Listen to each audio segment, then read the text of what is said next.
Міне, шығып кетті, есікті қалай жауып кетті. Осыдан кейін, осы кісіні халықтың қалаулысы депутаты деп мен айтпас едім. Мен бәріңізге түйе жақпаймын. Сіздер халықтың қалаулысы атақты жамылып алып, халықтың қамаушысы, тонаушысы болсыздар. Өйткені халықтың бір мәселесін шешіп отырған жоқсыздар. Элементарный нәрсе. Мынау мен, например, осы бар болғаны 4 айдың ішінде ғана жіберген хаттарда мен беремін қолдарыңызға.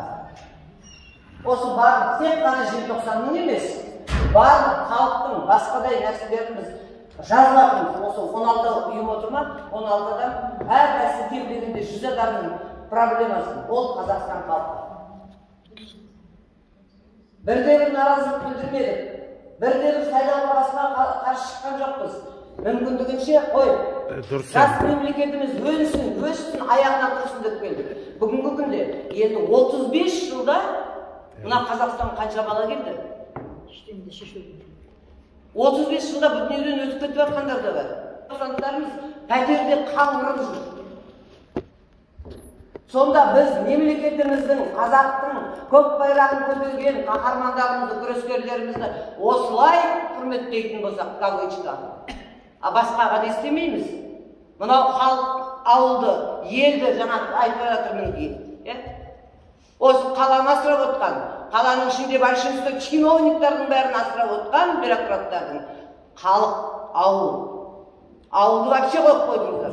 Біздің қаланың өзінде, міне, осы желтоқсанда, мына зейнеткерлер бізге енді қор оны. Мен зейнетке болмай тұрғанда да бермеген жұлып алам, өңменнің.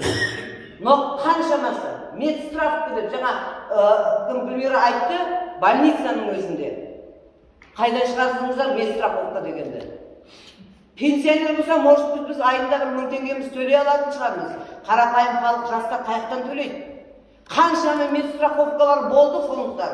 Ұрлап қашып кетті, оны ешкім іздемейді. Даже мен жақында біреуін тауып алдым. Целый, анау, немене, грузоперевозка. Ашып большой коммерческий отдел. Там дұрыс отыр, оны баяғы жоғалып кетті, қашып кетті деген. Атасының басында мен анашында көремін бәрін. Мінекей, осы халықты қанаумен тонаумен келетсіздер. Желтоқсанның бірде-бір бәрі. Рахмет. Иманғали ағаның кезінде соңғы рет желтоқсанда бір пәтер алып қалды. Онан кейін желтоқсан көтерілісінің пәтері. Айналайындар, міне президенттің жарлығы бар. Назарбаевтың. Әлі күнге портретін төбелерін зерттеп қойып отырсыздар ғой.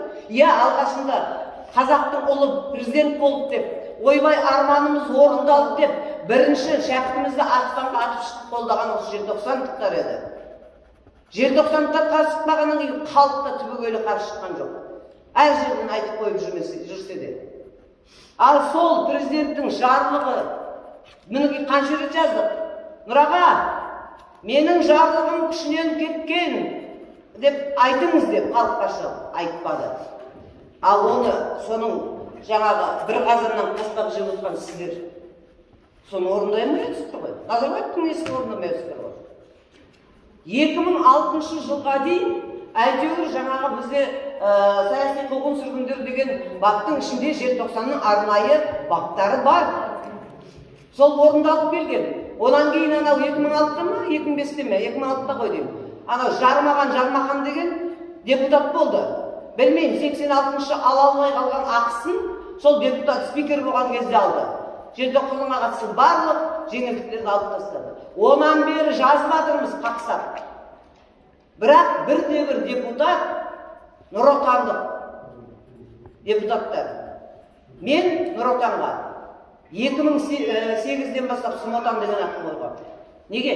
Өйткені 2006-да сол алынғанды қанша жазсақ та біреуінде қайтып, мына заңды ашайықшы, Назарбаев не деді екен деп ашып қарап соны бастан-аяқ етпедіңіздер. Әйтпесе кезінде алғаш Қайратқа қаһарман атағын бергенде қуандық, айғайладық. Мінекей желтоқсанға саяси бағасы берілді. Желтоқсанның күрескері, наркоман, алғаш дегендерді бұзақылға апарып қаһарман атағын берді деп қуандық. Онан бері неше жыл бедерінде марқұм Ербол, Ләззат, Сәбира, Кенжегүлдерді ұсынып келеміз, бізге керек жоқ. Солардың ең болса ағайын туысы Қуаныш Ақыры ести алмай былтыр Ләззаттың Алтай абайда өліп кетті. Арманда кетті естімей. Қызының ақталғанын естімей кетті. Онан бері биылғы жылда біз 9 желтоқсандықымызды көмдік. Ақтала алмай кетті. Осындағы сот жүйелеріне де айттық. Бақылауға алыңыздар. Прокуратураға да, президентке жазамыз. Бірі-біріңізді домалатасыз, аяғы масқара жаңа депутаттың істеп отқаны министерство. Министерство не істейді ақпарат. Если заң жоқ болса, бар заңды, мынау неде тұрған заңды алып сол жерден шығарып, жеке шығару. Саяси қуғын-сүргін құрбандар дейді. Оның ішіне кәріс те кереді, неміс те кереді, жаңа өзінің елдің басында кезінде күн түсіп, келімсектер қашып, осы Қазақстанды паналап келгендер сол репрессияға кіріп отыр. Не істепті олар Қазақстан үшін? Соны неге айтпайсыздар? Неге қорқамыз, қашан қорқамыз? Желтоқсан көтерілісінің күрескерлерінің осы жерде біраз отырып береді, сол кезде шығып жүрді осы жер не деп жүрген кезде. Алғашқы қазақ елі мемлекеті деп аталсын деген ұсынысты 94-те көтерді. 2007-де Назарбаев қолдады соны. Бірақ почему-то депутаттар Назарбаевты қыстырмайсыздар ма? Поражайся ваш выбор. Айғайлап жүріп, бір республикада екі жаңағы республика алаң болмау керек деп айғайлап қазақ ел дегенді тойдырдық Астанаға. Ол да желтоқсандықтардың еңбегі. Рахмет, тойдыңыздар, жасады. Бірақ ары қарай қазақ ел дегенде неге не қылмадық? Сол кезде ешкім қазақ ел мемлекеті болса, ешкім қазақ тілі, орыс тілін ал деп айтпас еді. Өткен мемлекетте не заңын жақсы білесіздер. Мемлекетте бір-ақ тіл болады. Міне, біздің тіліміздің құрбатқаны осы. Мемлекеттің шекарасы болады. Мемлекетте ешкім сырттан келіп кіре алмайды. Жаңа дұрыс айтып кетті, біздің қыздарымыз шетелге күйеуге тығылып жатыр деп. Жетіскеннен тиіп жатқан жоқ. Анау ақша беріп жатыр, Қытайы, Қытайы, Қытайы. Сонан кейін тиіп жатыр, амал жоқ. Потому что жоқ емес. Сіз үндемей отырыңызшы. Басыңызды шайқамаңыз. Міне, шайқамайсыз. Мінекей. Сонда қазақтың қыздары не үшін тиіп жатыр соларға? Махаббат жанып барады ма? Ақша. Ақша емес. Дұрыс айтады. Басқа шетел мемлекеттердің азаматына байға тие ма? Прописка беру. Вообще қазақ елі мемлекет азаматтығынан айырылу керек.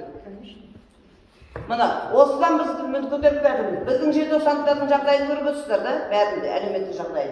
Онан қалды. Жаңағы әйелдерге дейін пенсия жасын көтеріп тастадыңыздар.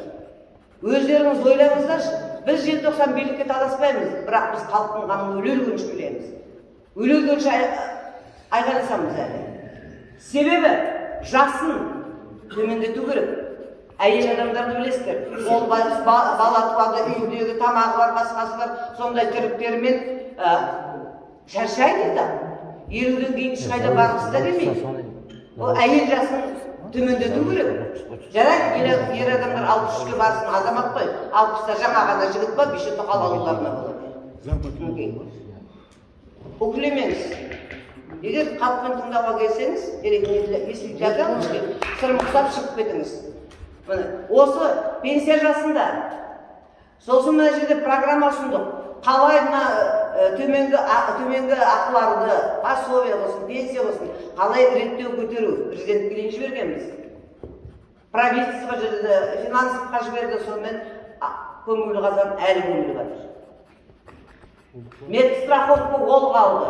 Желтоқсандықтардың әлеуметтік проблемасы бұл қалды.